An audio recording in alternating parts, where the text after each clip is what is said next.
próximo dia 2 de fevereiro vai ser lançada a Carta de Serviços ao Eleitor. E eu vou conversar agora com o desembargador Vivaldo Pinheiro, que é o corregedor aqui do TRE e é o coordenador do grupo de trabalho para a elaboração dessa carta. É isso, desembargador? É isso. Nós coordenamos a equipe que elaborou esta carta, que é nada mais do que um instrumento a serviço do eleitor, dizendo como ele deve se dirigir aos órgãos eleitorais, quais são os serviços disponíveis e a maneira como ele tem acesso a estes serviços. É quase um manual do usuário. Exatamente. É um manual do usuário, como você bem disse, e mais ainda, mais completo, porque diz todos os serviços, elenca todos os serviços que o eleitor pode dispor, com indicações outras úteis para que ele se situe e saiba procurar esses serviços. É a primeira vez que o TRE elabora um documento como esse? Nessas condições, sim, porque é uma carta, condensamos uma série de informações e que antes essas informações ficavam dispersas. Agora, a partir desse lançamento, né, com esse manual, a vida do eleitor, vamos dizer assim, vai ficar mais fácil, né? Porque ele vai saber melhor, vai se orientar melhor para saber onde é que ele vai buscar o serviço que ele precisa. Bem mais fácil, nós vamos dar toda a divulgação possível, distribuir essa carta nos cartórios, distribuir com a imprensa e isso vai facilitar muito a vida do eleitor. Ajuda também o trabalho da corregedoria no sentido de fiscalizar a execução desses serviços? Também ajuda, porque a partir daí o eleitor também vai saber como se dirigir, quando for necessário, à corregedoria para buscar ou informações ou reclamar sobre seus direitos.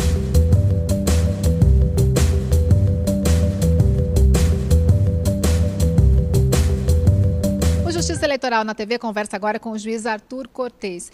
Juiz, hoje durante a sessão, num dos julgamentos de prestação de contas, o senhor se referiu à forma de aplicação das leis, que segundo o senhor, um juiz não pode ser um robô, o juiz tem que ter sentimentos na hora de analisar e de colocar essa lei em prática, é isso? É isso. Na realidade, quando os textos normativos são colocados pelo legislador, na realidade, eles são meros textos. O que vai dar um sentido àquele texto, o alcance daquele texto, vai ser o trabalho do intérprete. Se o juiz fosse robô, ele não interpretaria a norma.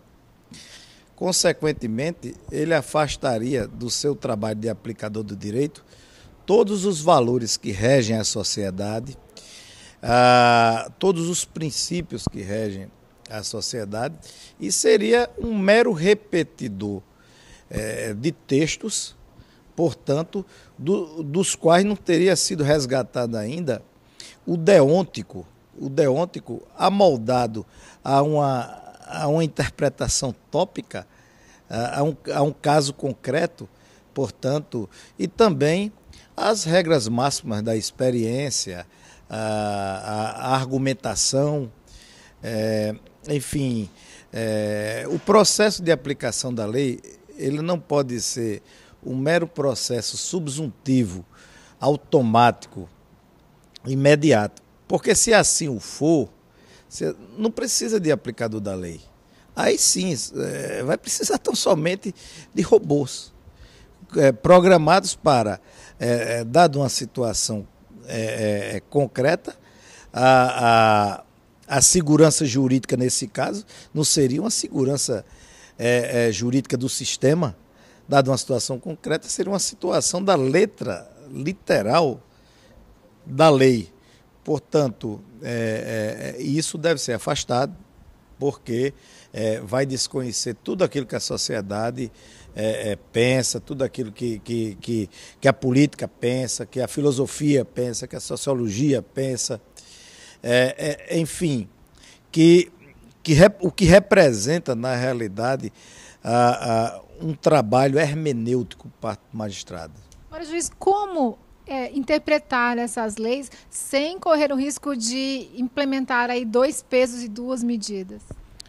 Na realidade, quando eu falo em concretizar, é justamente, e quando eu falo em tópica, em aliar a tópica à interpretação sistemática, ou seja, quando eu falo em tópica, eu estou escolhendo um padrão, um princípio, eu estou enxergando um problema e enxergando um princípio para resolver esse problema.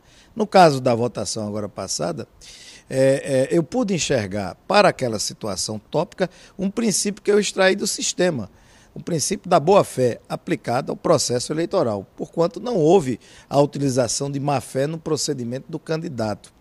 Quando a norma estabelece uma conduta, quando a norma estabelece a letra fria da própria norma, ela se sustenta em dois grandes pilares: na estabilidade das relações jurídicas e na previsibilidade de aplicação para casos análogos.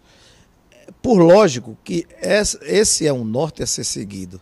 Mas esse norte não significa dizer que nós possamos partir da aplicação de princípios tópicos e concretizá-lo numa moldação um sistema que defende a soberania popular como grande princípio, que defende a cidadania, um sistema que enxerga a dignidade da pessoa humana, um sistema que enxerga a conduta do candidato a ser avaliado e a conduta desse candidato em outros processos eleitorais dos quais ele participou na condição de candidato, a vida do candidato. Portanto, tratar todo mundo igual, isso sim é que vai ferir a isonomia. O Justiça Eleitoral na TV termina por aqui. Eu volto na próxima terça-feira, às 9 da noite, sempre com reapresentação nas sextas-feiras, às 2 da tarde. A você que esteve conosco, uma excelente semana e até lá.